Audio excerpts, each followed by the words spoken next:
Live from the KHOU11 studios, it's Great Day Houston.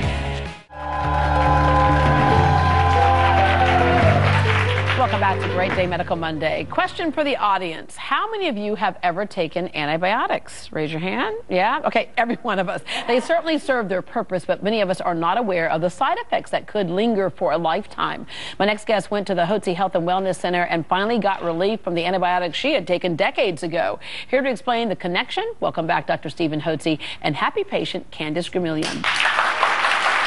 All right, so antibiotics. So many of us know and have used them for whatever reason, so they do have their purpose, but what's the problem that can be caused by taking them? Well, obviously, antibiotics are meant to kill bacteria, but our body has not only, when we are infected, have bad bacteria, which we want to kill with the antibiotics, but we also have good bacteria. We have bacteria that covers our skin. We have bacteria that lines the our colon. Women's vaginas lined by good, healthy bacteria. When you take an antibiotic, it kills not only the bad, but it kills the good, and there becomes an imbalance. And yeast, which is like fungus, and we have in our system, tends to overgrow. So women will oftentimes tell a doctor, well, look, if you're going to give me an antibiotic, you got to give me something because I get a yeast infection. That's very common. Well, you clean up the vaginal yeast infection, but you still have yeast in the colon. Because we don't think about the yeast in other parts of our body. But yeast grows on sugar and flour, which converts to sugar, and it can cause a host of gastrointestinal problems, which Kandice experienced. Yeah, because Kandice, you were one of those kids that just, you had the earaches and you constantly grew up on antibiotics. Yes. But just never felt well. No, I was kind of a sickly kid, and I always had lots of ear infections and, you know, lots and lots of sinus problems. And I remember taking antibiotics when they would put it in that awful Coke syrup. Yeah. It was nasty. Yeah. So you take those antibiotics, but you would get it through one situation, but still just didn't feel well into your adult years also. Yeah. Yeah.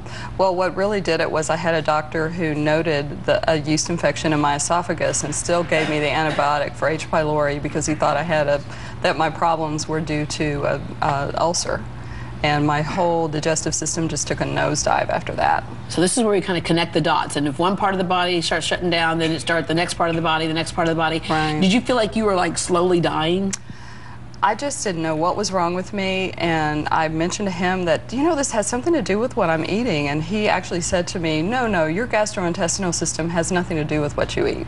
Okay, then you had 50, at 50 years old, you entered into menopause, gained 40 pounds in 2 years, and so things were just kind of, you know, the wheels are falling off the bus, if you will. All right, so Dr. Hotze, when you hear a patient say, I was on antibiotics a lot as a kid, I have stomach issues, I think it could be what I'm eating, I just feel bad.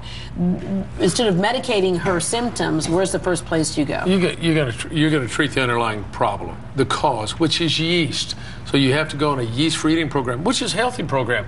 You eat meats, vegetables, and after a couple of weeks you eat fruits. You just eliminate all the simple carbohydrates, the sugars, the breads, the pizza pastas. So you take away the source for that yeast to keep because growing. Yeast grows on sugar, so you have to eliminate it and clean it out and take some medication that kills yeast in the colon.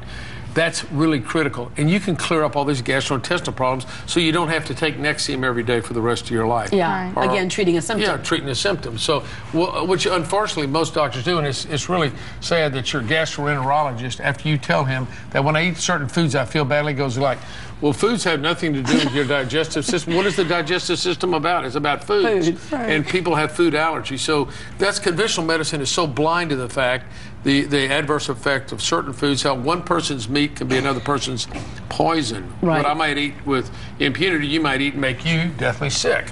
So you have to be aware of those things and you have to treat them. Like food allergies that we hear so much about. Absolutely. All right, so you started going through the treatment and kind of cleaning out your body? She came in, we got her on the yeast program, but she also had autoimmune thyroiditis. She had antibodies to her thyroid gland, which may have been related to her long-standing yeast problems and to gluten sensitivity, which causes a cross-reaction with the thyroid. So people with autoimmune thyroiditis tend to have a high incidence of gluten sensitivity. And if you have that, then we know the whole tired thing, the whole just kind of depressed and tired and forgetful and weight gain. Fatigue, weight gain, inability to think clearly, depressed moods, fluid retention, joint muscle aches and pains, the whole line, recurrent chronic infections. So you may really have had thyroid problems, and you had been on synthetic thyroid I was on since 1995. She'd been on synthetic thyroid without any resolution of the problem. But and that's the problem you always say, is that synthetic versus bioidentical, where your body thinks it's producing its own, and it will react to if it thinks you want it's to use producing its natural own. bioidentical desiccated thyroid hormone. That's what you want to do,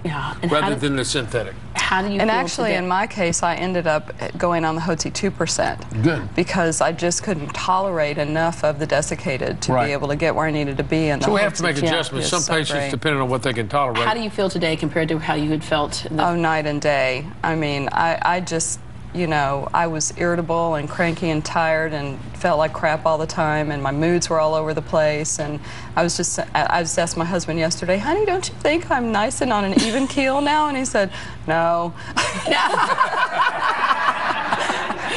But I know I'm better. Yeah. Maybe I don't have to. You'll be getting a better Never Christmas said. this year. But I also want to point out something quickly, is that people can come in to the Hotze Health and Wellness Center saying, I have this problem, but the great thing about going there is that you get an appointment where you check everything. Right. So you're not constantly coming back going, okay, that's okay now, but now I have this, now I have this. You treat the whole body, because the whole body is connected, and you find those problems and take care of all of them. Dr. Hotze brought a copy of his new Hypothyroidism, Health, and Happiness book for everyone in our audience.